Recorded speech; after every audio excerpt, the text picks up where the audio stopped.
ভাৰত চৰকাৰৰ নিজৰ বাজেটখনো যদি আপোনালোকে চাই ভাৰত চৰকাৰেও ঋণ লয় আৰু যিকেইটা বিৰোধী পক্ষই সমালোচনা কৰিছে তেওঁলোকৰ য'ত চৰকাৰ চলি আছে তেওঁলোকো ঋণ লয় loan is a source of financing আৰু ৰিলায়েন্সেও যদি এটা উদ্যোগ কৰিছে তাত নিজৰ টকা নলগায় তাত বেংকৰ পৰাই টকা ল'ব যদি আমি চাব যাওঁ ভাৰতৰ যি 5খন ৰাজ্যৰ আটাইতকৈ লোন কম তাৰ ভিতৰত অসম এখন অসমৰ লোনৰ পৰিমাণ হ'ল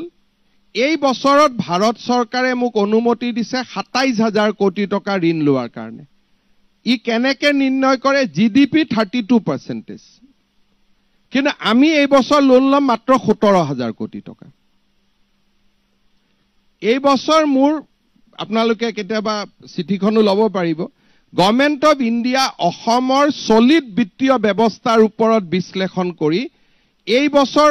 কৈছে যে অসমে ২৭,০০০ কোটি টকা ঋণ ল'ব পাৰে কিন্তু আমি লৈছো মাত্ৰ ১৭,০০০ কোটি টকা আৰু এই সময়ছোৱাতে কৰ্ণাটক মহাৰাষ্ট্ৰ তেওঁলোক আমাতকৈ জিডিপিত বেছি লোন লৈ আছে ইন টাৰ্মছ অফ পাৰ্চেন্টেজ গতিকে অসমক লৈ ভাৰত চৰকাৰ সন্তুষ্ট যে আমি আটাইতকৈ কম লোন লৈছো কাৰণ আমাৰ নিজৰ সংসাধন আহিছে কিন্তু মই ভাবো যে আমি বেছিকৈ লোন ল'ব লাগে যাতে আমাৰ জিডিপিটো বাঢ়িব পাৰে আমাৰ যিমানে আমি ইউনিভাৰ্সিটি কৰিম যিমানে আমি উদ্যোগ আনিম তিমানে অসমৰ উদ্যোগৰ গতিটো আমাৰ এমপ্লয়মেন্ট বাঢ়িব যদি আজি আমি লোন লৈ ইয়াত এখন পটন মেচিন এটা আনিব পাৰো সাপোজ 400 কোটি টকা লাগে ক্যান্সাৰ কেয়াৰত যদি আমি এটা পটন মেচিন এটা লোন লৈ আনিব পাৰো তেতিয়ালে গুটেই পূৰ্ব ভাৰতৰ পেশেন্টখিনি অসমলৈ আহিব will be the destination for medical tourism গতিকে যি সকলে কয় যে লোন লৈছে তেওঁলোকে প্ৰথম উত্তৰটো দিয়ক যে তেওঁলোকৰ য'ত চৰকাৰ চলি আছে তাত লোন লয় নে নলয় কিন্তু আপোনালোকে যদি ৰিজাৰ্ভ বেংক ইভেন যিকোনো কম্পিউটাৰ কৰি চাই এছেছ কৰে অসমৰ লোন জিডিপিৰ 24% whereas আমাৰ এডমিসিবল আছে জিডিপি 32% গতিকে we are one of the leading state in the country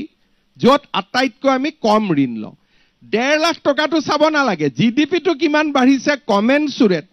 সেই উত্তৰটো হ'ব লাগিব যেতিয়া তৰুণ গগৈ ডাঙৰীয়া জিডিপি 1 লাখ আছিল তেওঁ 5,000 টকা লোন লৈছিলে মোৰ জিডিপি যেতিয়া 7 লাখ হ'ব মই 35,000 টকা লোন ল'ম আৰু যেতিয়া ভৱিষ্যতৰ 10 বছৰ পিছত এজন মুখ্যমন্ত্ৰীৰ 20 লাখ টকা জিডিপি হ'ব তেওঁ এটা বছৰত 1 লাখ কোটি টকা 1 লাখ এটা বছৰত তেওঁ মিনিমাম 1,00,000 টকা লোন ল'ব কাৰণ it is a relation is established between debt GDP ratio' বুলি কয় গতিকে আমাৰ যিসকলে লিখে এফালে লিখি গৈ থাকে যিমানে মানুহজন ধনী হ'ব আপুনি যেতিয়া 5,000 টকা দৰমহা পাইছিল বেংকে আপোনাক 500 লোন দিব যেতিয়া আপোনাৰ দৰমহা 50,000 হ'ব বেংকে আপোনাক লোনৰ সংখ্যাটো বঢ়াই যাব গতিকে আমাৰ পকেটখন কিমান বাঢ়িছে সেই কথাটো বিৰোধীয়ে নকয় and will be a million economy by 2020 10 lakh কোটি টকা অসমৰ ডমেষ্টিক উৎপাদন হ'ব তেতিয়ালে মই তাৰ কিমান লোন ল'ব পাৰিম 32% তাৰমানে অসমৰ টোটেল লোন 3,20,000 কোটি টকা লৈকে যাব পাৰিব so percentage is maintained not the quantum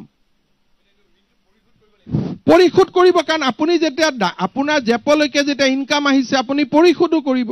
এই বছৰটোত মই তৰুণ গগৈ চৰকাৰে লোৱা গুটেই লোন মাৰি দিলো 2014 চনলৈকে তেখেতৰ চৰকাৰৰ দিনত লোৱা পাই পইচা মই ঘূৰাই দিলো তা বিৰোধীয়েতো মোক হেতু কোৱা নাই যে তৰুণ গগৈ চৰকাৰ লোৱা লোনো হিমন্ত বিশ্ব শৰ্মাই ঘূৰাই দিলে অসমক আমি ডেট ফ্ৰী কৰি দিলো আপ টু 2014 যিমান চৰকাৰে লোন লৈছিল 2014 লৈকে গুটেইবোৰ লোন আমি উভতাই দিলো আমাৰ এই কাৰ্যকালটোত